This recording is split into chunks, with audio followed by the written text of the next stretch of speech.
Hello and welcome to this lecture. Today we are going to discuss about agents that are used for the treatment of cardiac arrhythmias.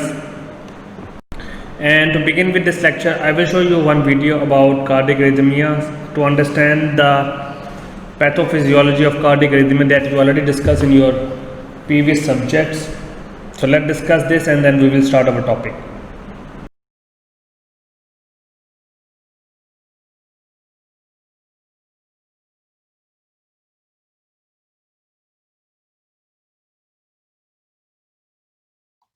Arrhythmias mean loss of rhythm and is used to describe an abnormal rhythm of the heart. Cardiac arrhythmias are accelerated, slowed, or irregular heart rates caused by abnormalities in the electrical impulses of the myocardium. The heart is made up of four chambers, the right and left atrium and the left and right ventricles. Contraction of the ventricles ejects blood out of the heart to the rest of the body. And all this is possible because of the amazing coordination of the heart's conduction system, which is responsible for the creation and propagation of an impulse to the atrial and ventricular myocardium. The sinoatrial node is a dominant pacemaker and initiates an impulse and causes contraction of the atrial myocardium. As the atrium is depolarized, a P wave is transcribed on the surface ECG. After atrial contraction, the impulse reaches the AV node, or the atrioventricular node. This structure generates a slow action potential, and so there is a slight delay through the structure. Once the action potential transverses the AV node, it activates the promial portion of the bundle of His, a specialized conducting tissue that generates a fast action potential.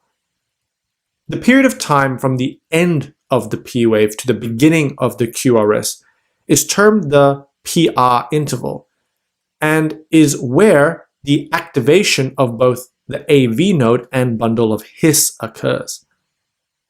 Abnormalities of conduction in the AV node and bundle of His are manifested on ECG as first, second, or third degree heart blocks.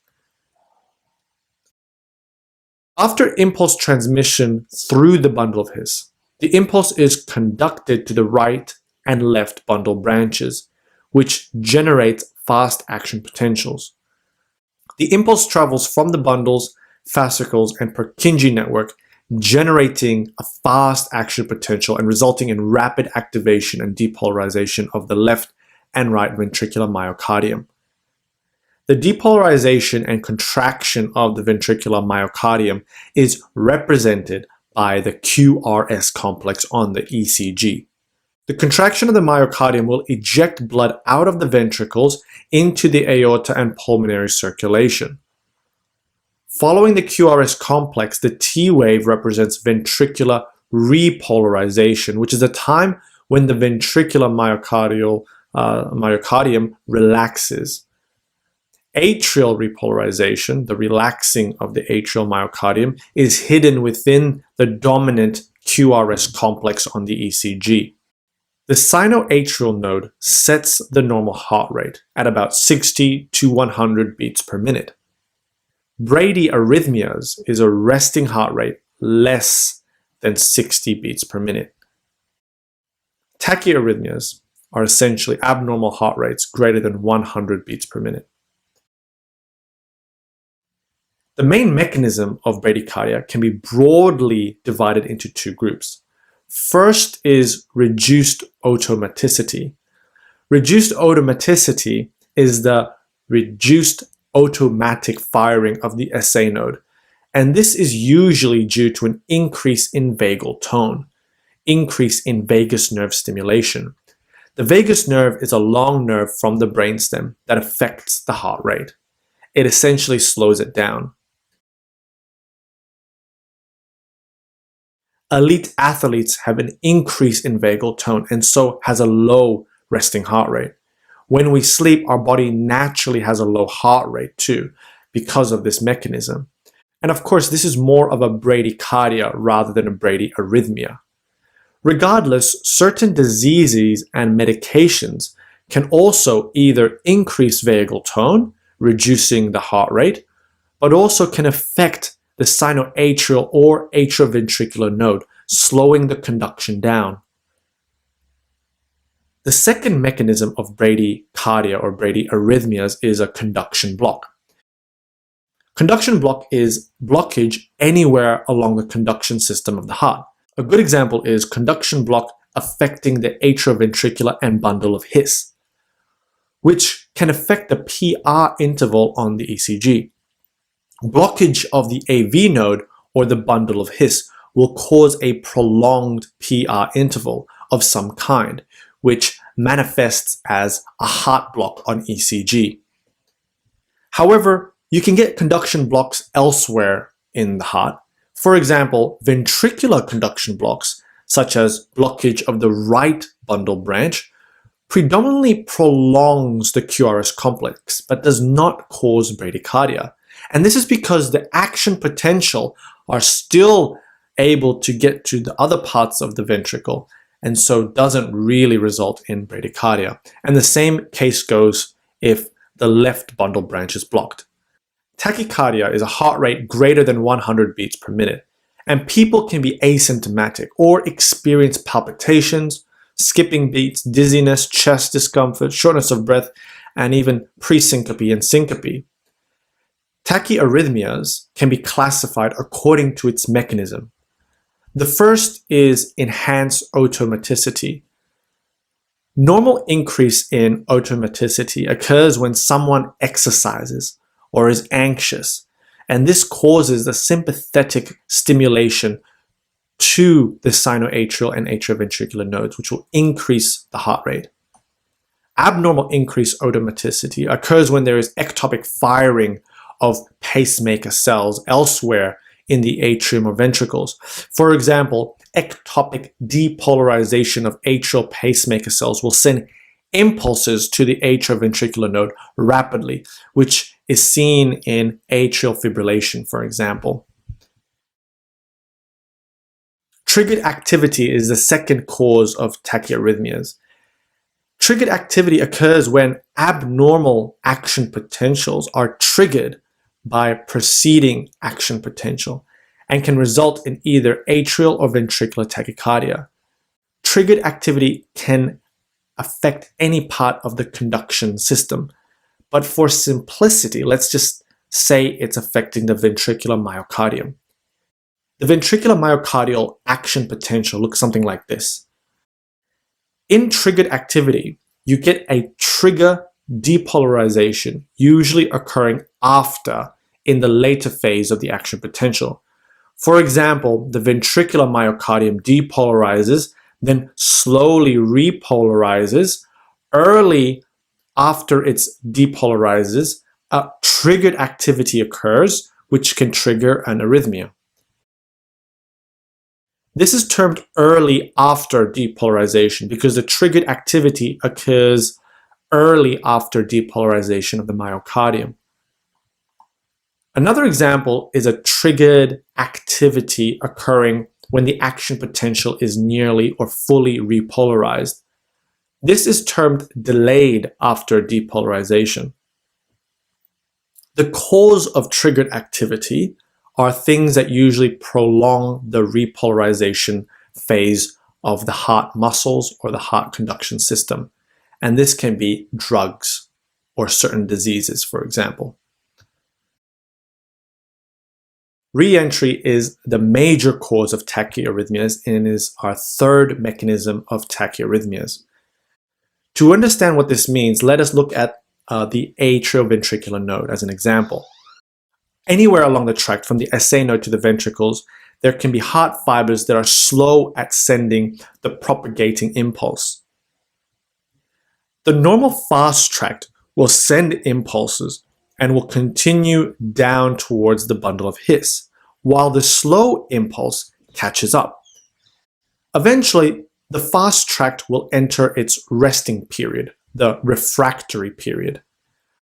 The slow impulse will eventually continue and will be able to re-excite the fast tract fibers after its refractory period. And this will trigger a re-entry circuit that can be sustained resulting in arrhythmia. The example we looked at involving the atrioventricular node is the cause of the classic supraventricular tachycardia. Another useful way to classify tachyarrhythmias is based on the location, supraventricular or ventricular arrhythmias. Supraventricular arrhythmias, as the name suggests, originate from the atrium and AV node above the ventricles and are characterized by normal appearing or narrow QRS complexes. Ventricular arrhythmias originate below the atrioventricular node on the ventricular level. Ventricular arrhythmias are characterized by abnormal appearing prolonged QRS complexes. So when we define arrhythmias, it is defined as the rhythm that are too slow, are too rapid, are asynchronous, and they will reduce the cardiac output. So it means that the rhythm or the cardiac rhythm or the heart's rhythm is very important, and the abnormal cardiac rhythm or frequency is responsible for cardiac arrhythmias.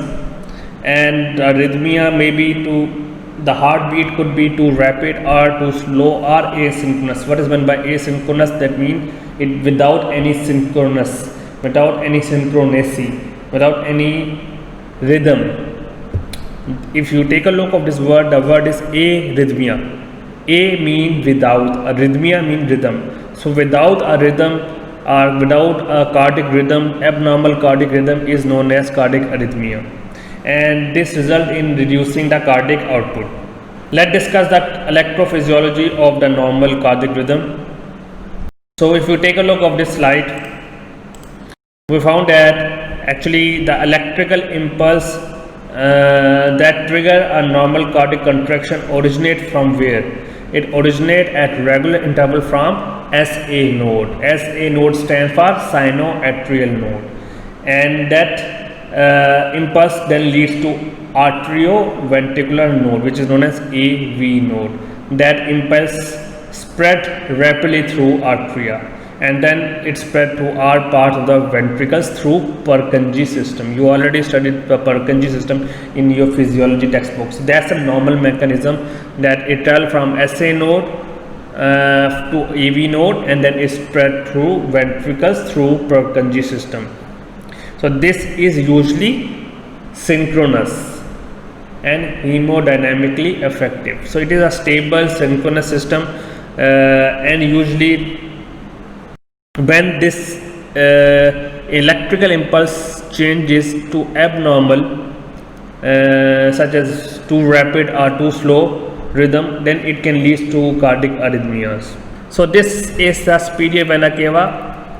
So this node is represent as a node that is present at superior vena cava. Then this is known as AV node, which is arterioventricular node, and then these branches, they are all known as Purkinje fibers or Purkinje system that spread through different ventricles, right and left.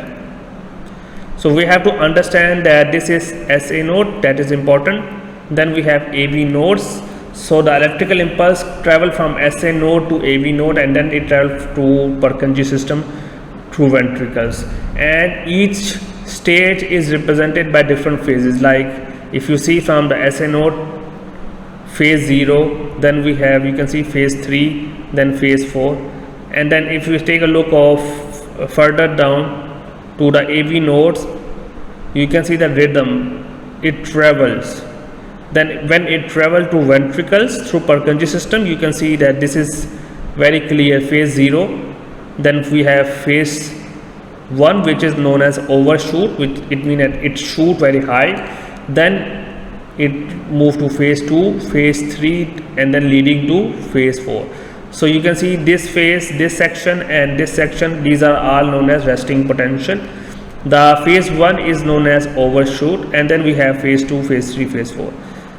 So this how this function works, and this is the complete wave where we can see that this is a P, then this is R value, this is initially is Q, then we have S, and then the whole interval is known as QT interval. And If you take a look of this QRS, this is known as ventricular muscle depolarization. It is known as QRS, and QT is the whole interval from P to T. So it consists of not only P, but it also consists of all from P, from Q, from R, from S, from T. So what is going on that the transmembrane potential of the cardiac cell is determined by the concentration of several ions. So how can we regulate these of them? And the main ions are very important in this case: calcium ion, sodium ion, potassium ion, and chloride ion. These all are ions is responsible for determination, especially for potential, especially transmembrane potential, because we know that the receptors are present in the heart and they are responsible to regulate the sodium, potassium, calcium, and chloride.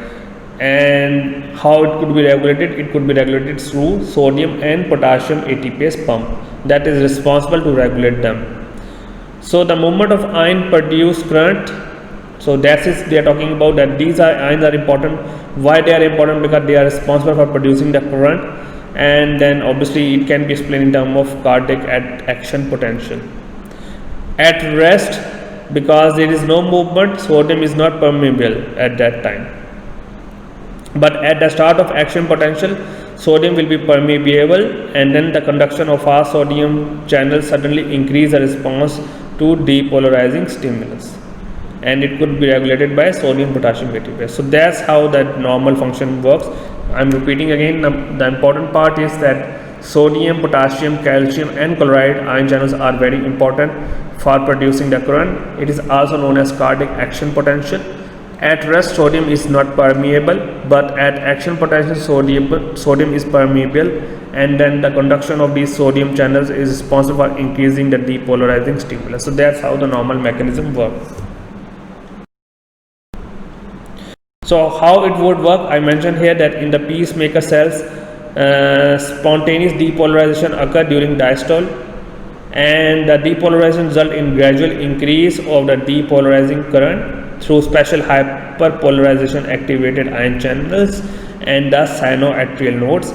And the activation of these hyperpolarization activated channels in the sinus node is responsible through gate channels, which is known as voltage gate channels. We represent them as HCN1, L2, HCN4. So these are all processes regulated by voltage gated channels, and in pacemakers the end result of an increased extracellular potassium that usually slow to stop the pacemakers.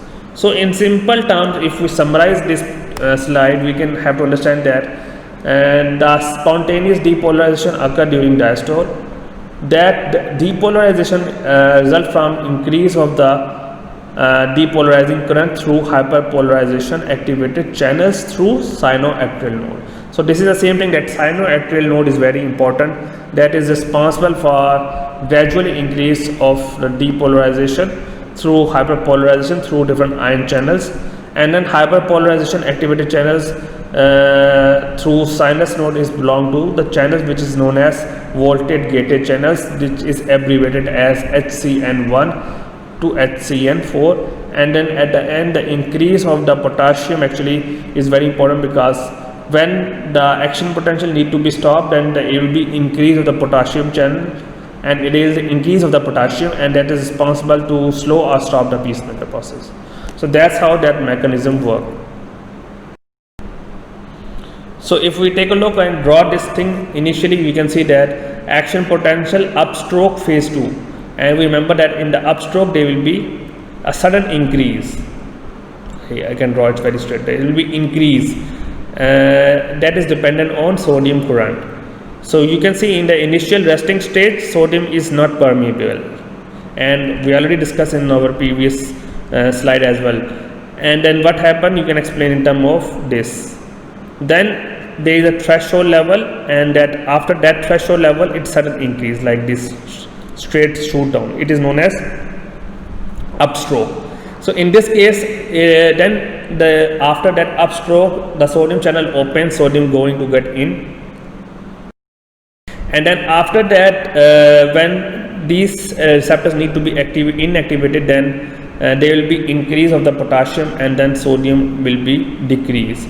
So mentioned here that depolarization result in opening gate of the sodium channels, which is responsible for increase of the sodium permeability. So intense sodium current is very brief.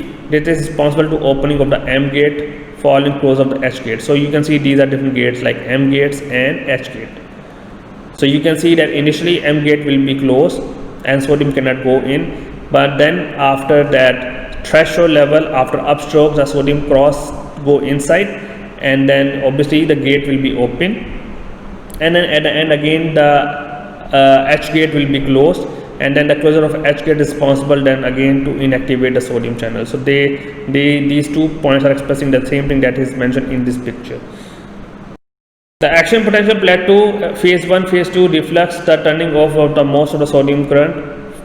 Final repolarization is the phase 3 of the action potential, result in completion of the sodium and calcium channel inactivation and growth of potassium permeability. As I already mentioned that when the sodium channel growing to close, there will be increase of the potassium permeability, and then until that the potassium equilibrium will be achieved. So that's how that mechanism works. This is all the physiology that you must know, that how these channels work, and you already have studied in your physiology textbooks, so I'm not going to explain more in detail. Please read your previous physiology textbook to understand these things. Then what will actually happen in arrhythmias? Number 1, there is a disturbance of the impulse, and obviously the electrical impulse disturbance formation if the impulse is not forming properly, or the conduction of the impulse from sinoatrial to arterioventricular to ventricle is not working, or both things can be possible. So if the arrhythmia occur, maybe because the impairment in the impulse formation, or unable to distribute the impulses conduction properly, that is responsible for arrhythmias. So we will discuss in our next lecture about the basic pharmacology of the antiarrhythmic agents. Thank you so much for today's lecture. Hope to see you again.